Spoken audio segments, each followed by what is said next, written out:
엔도 시샤쿠는 어떤 사람인가요? 저는 사실 일본 사람 별로 좋아하지 않아가지고. 뭐야, 아까까지 일본 뭐 선교 알리면서 무슨 일본 사람 좋아하냐. 엔도 슈샤쿠는 가톨릭 신자죠. 가톨릭 신자이면서도 또 일본 근현대 문학의 거의 선구자라고 얘기할 수 있는 가장 대표적인 인물이고, 이분은 평생 고민한 것이 뭐냐면 양복이라는 어떠한 메타포를 통해서 서구적인 가톨릭이라는 양복이 일본 사람에게 그냥 입힌다고 해가지고 몸에 맞거나 어울리는 것이 아닌데, 그냥 입혀놓은 어떠한 가톨릭이 아니라 어떻게 해야 일본 사람의 몸에 정확하게 들어맞는 일본적 가톨릭을 전파할 수 있을까를 평생 고민한 사람이에요. 그래서 그 고민의 어떠한 부분들을 소설로 뿜어낸 거죠. 어떻게 해야 이 범신론적인 일본인들에게 기독교라는 가치를 전해줄 수 있을까? 한마디로 컨텍츄얼라이제이션을 어떻게, 상황화를 어떻게 시킬까를 계속해서 고민한다고. 그러면서 이제 나오게 된 그 다음에 이제 소설이 이제 그 바다와 독약이라는 소설이에요. 그러니까 이게 침묵이라는 것뿐만 아니라 엔도를 이해하려면 이 소설들을 다 이해를 해야 돼. 노인과 바다 짝꿍 아니에요? 아니야.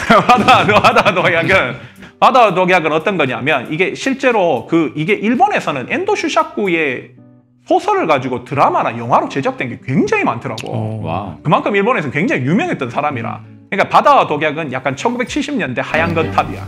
일본판 하얀 거탑. 그 메디칼. 그렇죠. 그건 건데. 뚠뚠 뚜루뚠 이거 아니야? 이 내용이 어떤 거냐면 2차 세계대전 끝날 때쯤에 규슈대학 의학부에서 실제로 미군 대상으로 마루타 실험을 했었어요. 그걸 이제 모티브로 가지고 이 영화가도 나오고 이게 소설로 한 건데, 그게 뭐냐면 거기에 이제 젊은 의사 스루로와 도다라는 젊은 의사가 주인공인데, 이 당시에 그 의학부에서 뭔 일을 했냐면 일본이 전쟁을 했을 때 군인들이 얼마나 피를 흘려야지 죽는지, 인간에게 폐가 얼만큼 절단되면 살 수 있는지, 이거를 미군 대상으로 포로를 향해서 진짜 실제로 실험을 한 거예요. 완전 마루타네. 마루타를 한 거야. 이걸 가지고 하면서 스루고와 로다라고 하는 이 주인공이 죄책감이 없어.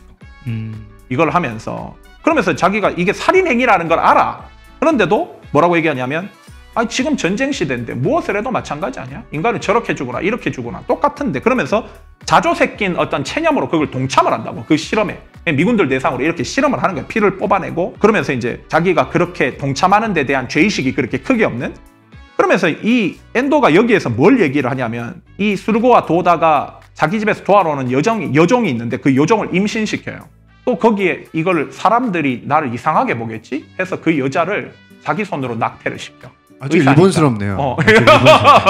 낙태를 시켜. 이게 소설 얘기예요. 진짜 얘기가 아니라 바다와 독약이라고 하는. 근데 엔도가 왜 이 얘기를 하냐면, 신의 존재를 느끼지 못하는 황색인들에게는 유일신이라고 하는 그 신이 본다고 하는 제의식이라는 어떤 개념으로는 일본인들은 절대 제의식을 못 느낀다는 거야. 왜? 범신론이기 때문에. 근데 서구는 자꾸 와가지고 너 신 앞에서 너 그거 죄인이야, 너 그렇게 회개 안 하면 안 돼, 이런 개념으로 우리에게 양복을 씌우려고 하는데, 일본인들은 그거는 전혀 와닿지 않는 복음이라는 거야. 이게 엔도가 여기서 풀어내고자 하는 거지. 그래서 엔도가 그러면 죄의식을 어떻게 하면 일본인들에게 갖게 할까? 한마디로 자기가 그렇게 살인을 저지르는데도 불구하고 아무런 감각이 없는 어떤 절규, 아니면 다른 사람들이 나를 어떻게 볼까 하는 어떤 관점, 이런 것들로 죄의식을 불러일으켜야 된다는 걸 얘기하고 싶었던 것 같아. 이건 내 사견이에요.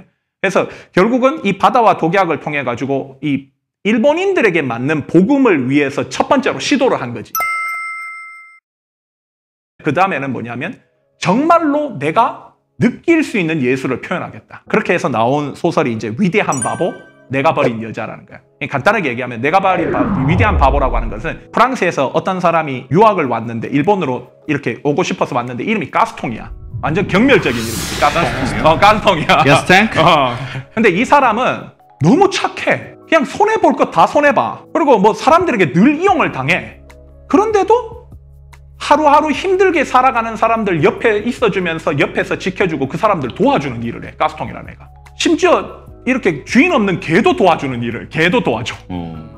그러면서 첫 번째로 이 위대한 바보에서 얘기한 게 뭐냐면, 봐봐, 서구에서 얘기하는 예수가 사실은 서구 선교사들이 얘기한 예수가 아니고 진짜 예수는 이런 분이야. 이걸 표현하고 싶었던 거야. 근데 두 번째에서는 아까 얘기했지만 내가 버린 여자에서는 또 이 위대한 바보에서 표현되지 않았던 부분들을 또 표현하기 위해서 이번에는 여자 주인공을 등장시켜. 이 여자는 어떠냐면 어떤 남자애가 이제 주인공인데 이 남자애가 20대인데 자기가 성욕이 너무 끄는 거야. 그런데 이 공돌이 여자, 잘 모르는 중학교밖에 안 나온 저 여자애를 잘만 꼬시면 자기가 하루 잘 수 있겠다고 생각해서 걔를 꼬셔서 자. 그리고 버려. 근데 그 여자는 어떤 애냐면 사람을 너무 좋아해. 얘가 너무 힘들어하니까 자기 몸을 주는 거야. 그리고 이후에도 버림당했는데도 불구하고 자기가 돈이 얼마 없는데 백화점에서 애가 너무 막 울고 있어. 돈이 없어가지고. 애 엄마하고 자기 전 재산을 줘. 심지어 나중에 이제 병에 걸려가지고 한세병에 걸려있는 한세번 요양원으로 들어가는데 그 요양원에서 사람들하고 그러면 나는 여기서 이제 평생 살아야 되는가 보다 해서 자기가 이렇게 너무 많이 뭐 자기 베풀어주고 하는데 나중에 봤더니 그게 한센병이 아니라 자기는 오진이었던 거야. 그럼 나갈 수 있는데 나갈 수 있는데 그 환자들이 불쌍해서 남아. 그러면서 그 환자들을 평생 돌보는 일을 해. 그러면서 이게 바로 예수야 라는 것들을 표현하고자 했던 거지. 그래서 이 엔도라는 사람이 중간 문화까지 이제 침묵 전까지 지금 제가 어떻게 보면 길게 얘기했지만 이때까지 얘기한 게 뭐냐면 일본인들에게 과연 복음이 어떻게 전달돼야 될까? 일본인들에게 예수가 어떻게 소개돼야 될까? 평생 자기는 일본인으로서 기독교를 받아들이는 갈등 속에서 살았던 그 갈등을 묘사하기 위해서 정말로 피 터지게 고민하고 글을 썼던 사람인 거죠. 그런 사람으로 좀 정의를 할 수 있을 것 같아요.